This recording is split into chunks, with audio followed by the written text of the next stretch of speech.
Hello everybody. So today what we have planned for Life with Two YouTubers channel is we are entering Lady Fantastic's Road to 300 contest with 5 superheroes that we can relate to and why.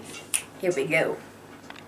So I am starting us off with my superhero that I most closely relate to, and as I'm sure this doesn't really come to us as a surprise, I picked Spider-Man. But there's a reason why I picked Spider-Man, and it's because he is one of the few Marvel characters, or even superhero characters in general, who deals with day-to-day life basis, events. He starts out really young in high school. He has to deal with making sure he gets good grades. Even in this one right here, you can see he's graduating from college. And how, he has to focus on his schooling so that he can graduate. He has to have a decent job. He always lives in this crappy apartment that he can never pay for, and he has to live wage to wage, despite the fact that he's a superhero. A superhero that I might add that half the time people don't even appreciate. So the fact that he can continue on doing what he does, living with the day-to-day situations that life throws at all of us, and still can maintain a sense of humor about it, that is what I really like about him and why I relate to him more than any other superhero. So how would you feel that your life kind of parallels his life, dealing with day-to-day nonsense, and how, maybe your attitude reflects his, or he inspires you? Well, I would definitely say I've definitely picked up a sense of humor. No. I do take each day with a lot of humor. If you ever meet me in real life, you know that I know 27 really bad jokes. And only 27? Only 27. 1,027 more. And I work in retail, so I kind of get the day-to-day, you meet some really nice people and you meet some really crappy people. And really, at the end of the day, how you feel and how you put your own perspective on it is what's going to matter to yourself. And I kind of relate to Peter in the fact that, he just makes a big joke out of it. Sure, sometimes it brings him down, but the fact that he can just throw in a punch and just keep on going, I really like that. Very good. I love it.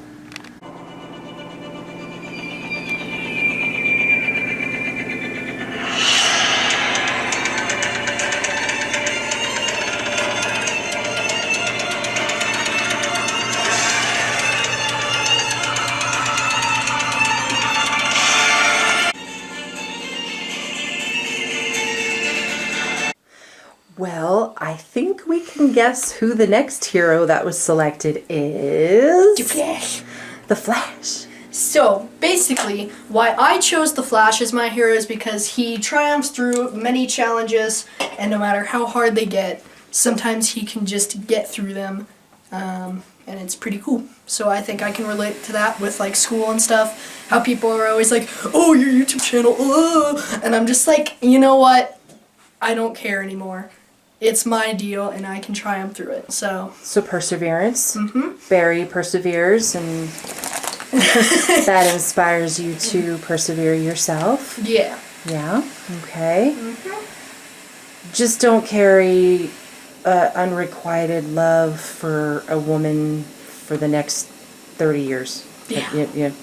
You can ask her out sooner than that. Now remember, Rogue, no scenes. No scenes, sugar. Just a little down-home charm. You look a little on the weary side, honey. Been a long shift? It was, till you showed up. Ooh, it's a tad chilly in here, don't you think? Like they say, cold hands? Out cold. All right, so as you've all guessed, mine is Rogue. I guess the thing about Rogue that inspires me is, yes, she's flirty and, she is always trying to charm people, and she's got amazing powers that she kind of didn't get via her own choice, I suppose. I mean, the absorption thing is what she was born with, but when she ended up with Carol Danvers' powers, I don't think she really intended for that to happen.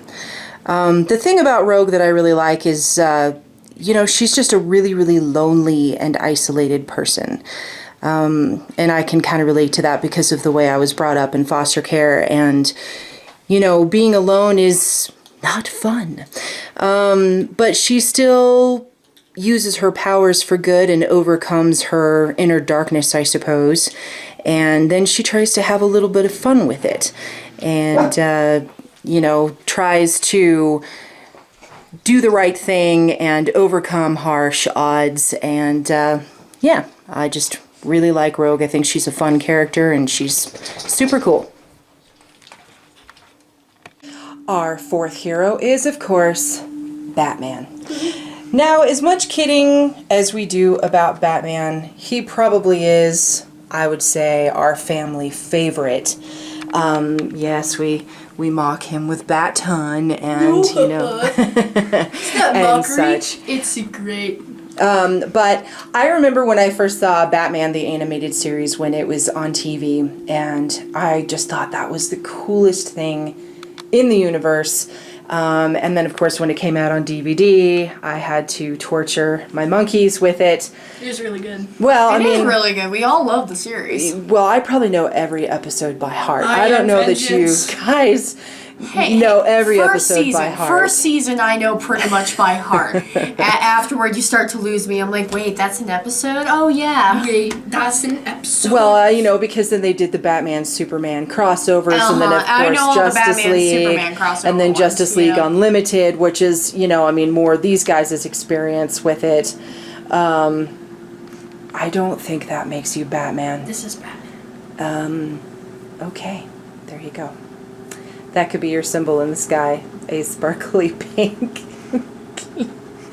Anyway, so the thing about Batman that inspires us is that, he is just a man. He's a very rich man, which very rich, we yeah. would all like to be super rich. Yeah. We're gonna be there one day. Well, when Rena's a famous author, maybe we'll, Oh, Rena, when you're a famous author, can we have an Alfred? Oh my god. And maybe a bat cave. Well, yeah, but as In long the as form Alfred of a dreams the treehouse. bat. Well, yeah, it is, yeah. Anyway. Anyway, so our fourth hero is Batman because he's just a dude who puts his heart out there and his blood and his sweat and his tears and his courage because he's very courageous, and in life sometimes you just need to be brave. Alright, so after a lot of discussion for our fifth hero, we decided to choose Silver Surfer, which was actually Rena's idea. And Rena, why did you pick Silver Surfer? We picked Silver Surfer because he is kind of the hero turned anti-hero with his arc at redemption.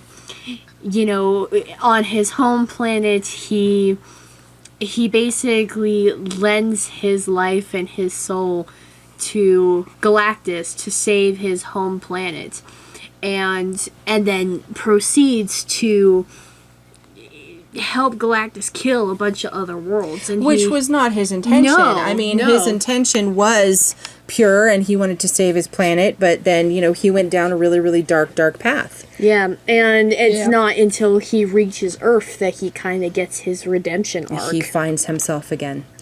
So, and then is punished for it by never being able to leave. yeah, well, That's beside the point. I guess Earth could be kind of a crummy place to be stuck if you live in a utopia before that, but, anyway. Silver Surfer is really cool just because, he starts out with the best of intentions, and then he does some pretty rotten things, but then he makes up for it and, really, really redeems himself. So it's kind of like, like a life's journey. You can start out with a pure intention and wind up doing some really crappy things, but in the end, how you fix that and what you do after that point is kind of what defines you as a person. So the ultimate redemption story. Yeah. So, this is our contest entry for Lady Fantastic's Road to 300 Contest video. video. Yeah, even though she's way over 300. Woohoo! Go Caroline! And I know it wasn't our normal goofy shenaniganry. I know we threw some serious stuff in there, but I personally felt like she was looking for kind of more serious, inspirational, Answers. not just our normal ridiculousness. And there's an up close, and personal shot of ridiculousness. Anyway, any final thoughts, you guys? Deep, very deep. So there you go. That's our contest entry. The end. The end. The end. We'll see you all later.